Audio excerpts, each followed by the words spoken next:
Later on this afternoon, we're going to be bringing bipartisan legislation through the House of Representatives. We are going to be passing the Sequester Transparency Act, which passed unanimously in the Budget Committee last week. This is a bill authored by our House Conference Chairman, Jeb Hensarling, co-authored by those of us on the Budget Committee, supported by our ranking member, Chris Van Hollen, and all the other committee Democrats.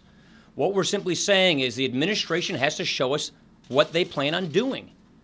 The House has already acted with respect to the sequester. The House has already acted with respect to a budget.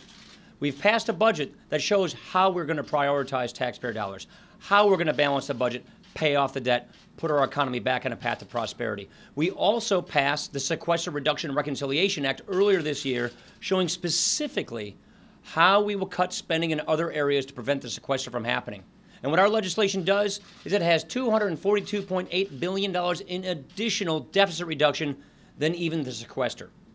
If Congress leads, if Congress prioritizes, if Congress acts and solves problems, we can solve the big problems facing this country. The Senate hasn't done a budget in 3 years. The President has punted on the issue of debt reduction and has done nothing to show us how he's preparing for the sequester.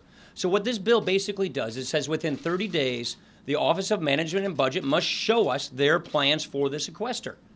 10% across the board on national defense, which the Secretary of Defense says hollows out our military.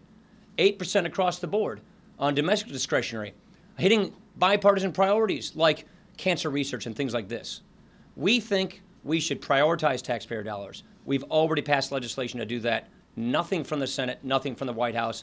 And today we're bringing bipartisan legislation from the legislative branch of government, telling the executive branch of government, do something, act, show us what your plans are so that people can see what's happening so that we can better come up with a solution to prevent this really ugly across-the-board cut from occurring.